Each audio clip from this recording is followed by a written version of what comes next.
Good morning students, मैं दीपक कुमार। तो हमने कल की क्लास में सीटेट पेपर 2 2024 में जो मैथ्स के कुछ क्वेश्चंस आए थे उनको सॉल्व किया था। तो आज हम उनके बचे हुए क्वेश्चंस को सॉल्व कर दे। तो आइए देखते हैं। ये जो क्वेश्चन है ये सीटेट पेपर 2 2024 में पूछा गया है। ठीक है, एक 9 अंकीय संख्या 565x 9274y, ये पूरा एक नंबर है। संख्या 88 से विभाज्य है। ये जो पूरा नंबर है आपको कह रखा है कि 88 से क्या है, ये कंप्लीटली डिवाइड होता है।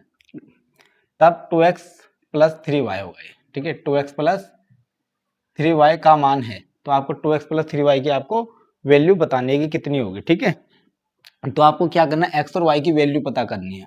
देखो जो ये नंबर है ना, ये नंबर है, मैं यहाँ लिख देता हूँ 565x 9274y, ये 88 से डिवाइड हो रहा है। हमें जिससे डिवाइड हो रहा है उस नंबर को कोप्राइम नंबर में तोड़ना है। कोप्राइम नंबर मीनिंग सहभाज्य संख्या, यानी कि ऐसे दो नंबर जिनका HCF 1 हो, यानी कि उनके बीच में जो कॉमन नंबर हो वो सिर्फ क्या हो, 1 हो, 1 के अलावा कोई ना हो। इसको मैं 11 और 8 में तोड़ देता हूँ। 11 8 जा 88, भाई 88 से डिवाइड हो रहा है तो 8 से भी होगा और 11 से भी डिवाइड होगा वो। ठीक है, मतलब इनके प्रोडक्ट से डिवाइड होगा ही होगा। ठीक है, तो अब देखता हूँ मैं 8 से चेक करके देखता हूँ 8 का डिविजिबल रूल क्या है। 8 का डिविजिबल रूल है, अगर कोई भी नंबर है उसकी लास्ट की 3 डिजिट, उसकी जो लास्ट के 3 डिजिट हैं, अगर वो 8 से डिवाइड हो रही है तो कंप्लीट नंबर 8 से डिवाइड होगा। तो मैं इसकी लास्ट के 3 डिजिट देखता हूँ, ये वाली 74y जो है, 74y। मैं 8 से ट्राई करता हूँ, 8 से 7 निकला 74, 8 नंबर 72, 72 73 74, 2 बज गए, 2 बज गए। यहाँ लिखा है y, 2 के पीछे में क्या लिखूं कि 8 से कट जाए। देखो 2 के पीछे 0 लगाऊं तो 20 हो जाता है, तो 8 से 20 पूरा कंप्लीट डिवाइड नहीं होता। 1 लिखता हूँ 21 नहीं कटता, 22 23 24 कट जाता है। अगर मैं y की जगह 4 लिख दूं तो 24, 8 या 24 कट जाएगा।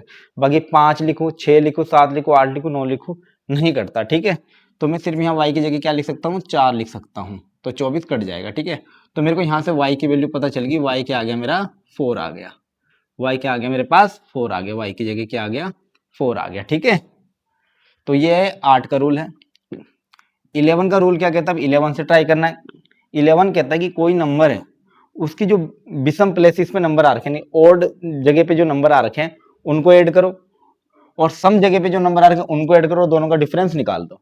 यानी कि 11 का डिविजिबल रूल ये है, odd places number minus even place के नंबर। तो ओड प्लेस के नंबर देखता हूँ, देखो 1 पे लिखा हुआ है, 3 पे देखो 5, ये ओड प्लेसेस के नंबर है। तो 5 और 5 10 और 9 19 और 7 19 और 7 26 और 4 26 हजार 30 माइनस। अब इवन प्लेसेस के जो बच गए 6, अभी एक्स को छोड़ दो, 6 और 2 8, 8 और 4 12, 12 और एक्स भी है तो प्लस एक्स ऐसे लिख दो। ठीक है, ये हो गया। तो ये हो गया आपका 30 माइनस 12 और ये माइनस के एक्स, और 30 में से 12 गया तो कितना बचे, 30 में से 12 गया 18 बजे, 18 माइनस एक्स।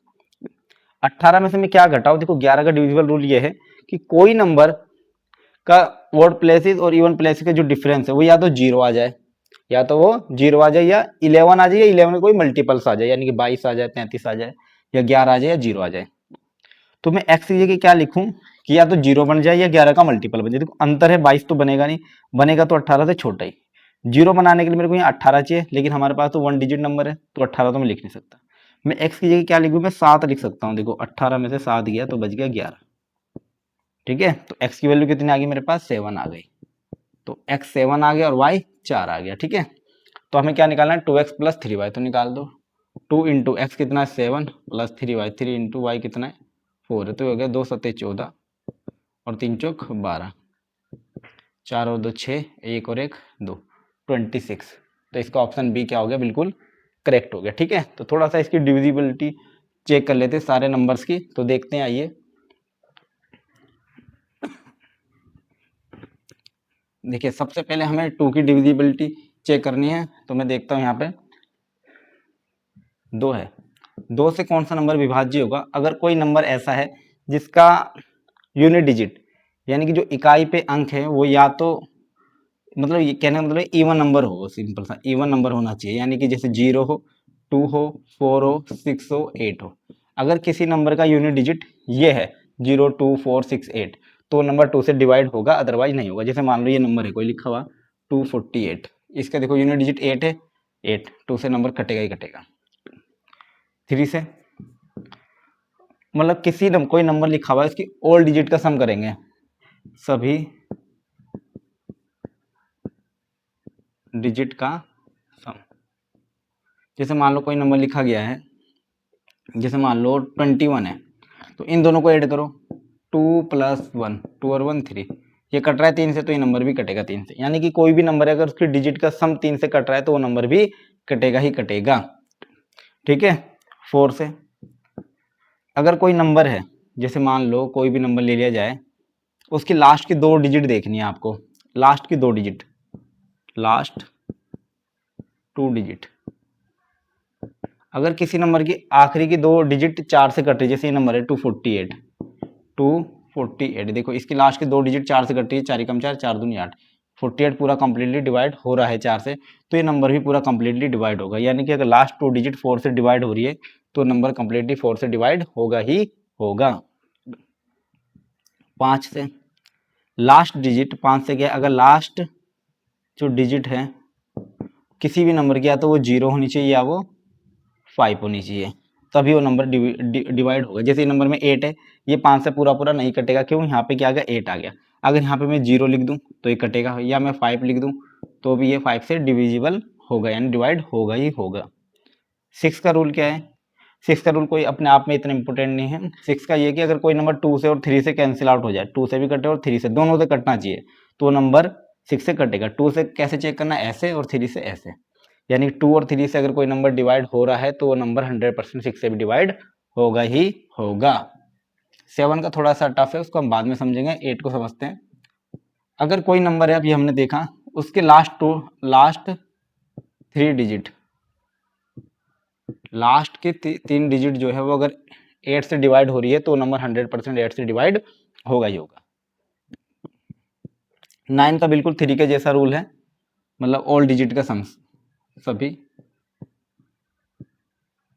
डिजिट का सब बिल्कुल जैसा 3 का, अगर सारे डिजिट का सम 9 से कट रहा है तो नंबर भी 9 से ही डिवाइड होगा ही होगा। ठीक है। 10 से तो आपको पता है लास्ट डिजिट क्या होनी चाहिए, लास्ट डिजिट क्या होनी चाहिए, 0 होनी चाहिए। ठीक है, तो नंबर 10 से डिवाइड हो जाएगा। 11 से क्या है, odd place minus even place. आपको पता है ऑड प्लेस और इवन प्लेस क्या होती है। ठीक है, जो ऑड प्लेस पे लिखे हुए नंबर उनको ऐड करो, इवन प्लेस पे लिखे हुए नंबर उनको ऐड करो, उनका डिफरेंस या तो 0 आ जाए, या तो 0 आए, या ये आ जाए मल्टीपल ऑफ 11, यानी कि 11 आ जाए, 22 आ जाए, 33 आ जाए, 44, 55, 66 आ जाए, तो नंबर 11 से डिविजिबल होगा। 12 से कोई इतना इंपॉर्टेंट है नहीं, अगर कोई नंबर 3 और 4 दोनों से डिवाइड हो रहा है तो 12 से डिवाइड होगा, उसे 12 का पूछा भी नहीं जाता जल्दी से। ठीक है, आपसे या तो 72 से पूछा जाता है, कोई भी ऐसा नंबर दे देगा और वहाँ पे पूछ लेगा 78 से, तो 78 को आपको किस में डिवाइड करना है, 8 और 9 में। 9 के लिए आपको पूरा जोड़ देना नंबर, अगर 9 से डिवाइड हो रहा है तो कटेगा, और 8 के लिए लास्ट की 3 डिजिट्स को आपको देखना है। ठीक है, तो ये हमारे पास डिविजिबिलिटी होती है, हमें चेक करना है कि कौन नंबर कैसे डिवाइड होता है। ठीक है, तो आइए अगला क्वेश्चन देखते हैं।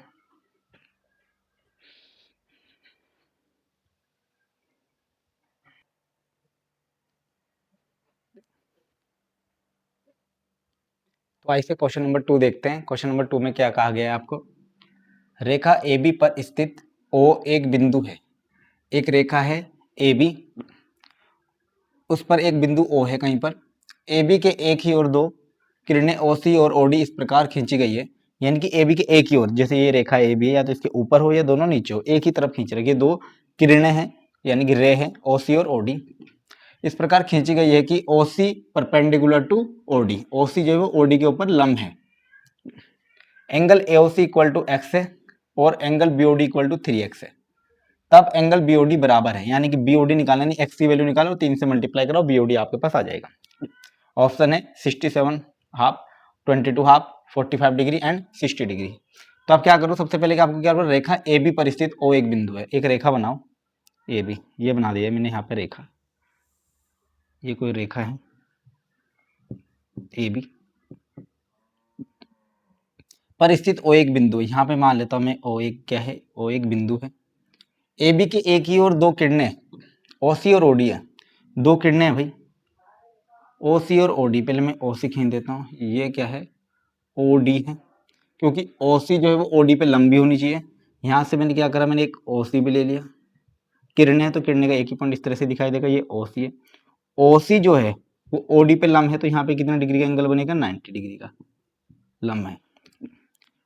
ए O C equal to X है, ए ओ सी ये कितना दे रखा है आपको, एक्स दे रखा है, और बी ओ डी 3x है, बी ओ डी कितना है, ये कितना है, ये 3x है। तब बी ओ डी बराबर है, आपको बी ओ डी निकाला। देखो ध्यान से देखो, ये ए बी क्या एक स्ट्रेट लाइन है, और इस पे जितना भी एंगल बनेगा वो 180 डिग्री का बनेगा। कहने का मतलब ये x 90 और 3x मिलके कितना बनाएगा, 180। मैं लिख सकता हूँ x plus 90 plus 3x equal to 180 degree. ये क्या है, लीनियर पेयर है, ठीक है। x और 3x कितना हो गया, 4x, और ये प्लस का 90 उधर जाएगा माइनस में, कितना बचेगा 90 4x। आप कैलकुलेशन फास्ट भी कर सकते हो, ये 4 मल्टीप्लाई करा उधर क्या करेगा, डिवाइड करेगा 90/4, 2 से कैंसिल आउट हो रहा है, ये 45 टाइम्स और ये 2 टाइम्स कैंसिल आउट हो गया, ठीक है। तो x बराबर 45/2 आ गया।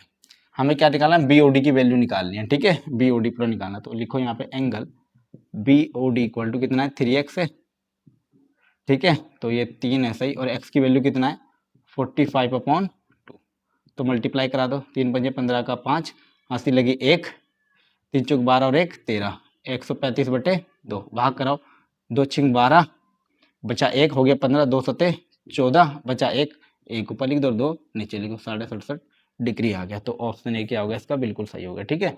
आपको ये लाइन बहुत इंपॉर्टेंट है, ओ सी परपेंडिकुलर टू ओडी। जैसे हमें ये पता चला कि ओ सी जो है वो ओडी पर परपेंडिकुलर है, तो वहाँ पे 90 डिग्री का एंगल बनेगा ही बनेगा। दूसरा आपको ये एक्स दे रखा था, 3x दे रखा था, ये तीनों के आपस में लीनियर पेयर है, यानी कि रैखिक युग्म है, तो इनको तीनों को जोड़ा तो देखो ये स्ट्रेट लाइन में बने हुए एंगल है, तो इनका सम 180 डिग्री होता है। तो तीनों को 180 डिग्री बराबर रखा है, प्लस का 90 उधर माइनस में गया, 180 में से 90 के तो 90 बचा, एक एक्स और 3x मिलके 4x हो गया, 4 मल्टीप्लाई में था डिवाइड में आया, तो 2 से ऊपर नीचे कैंसिल आउट हो रहा, तो ये बचा। हमें निकालनी थी वैल्यू बीओडी की, बीओडी क्या था, बीओडी कितना 3x है, तो निकाल दिया हमने 3x। अगर आपसे पूछा एओसी तो x की वैल्यू डायरेक्ट ही आ गई थी हमारे पास, तो ये था आंसर, ठीक है। तो फाइनल आंसर इसका क्या हो गया, ऑप्शन ए 67.5, ठीक है। तो आइए इसका अगला क्वेश्चन देखते हैं।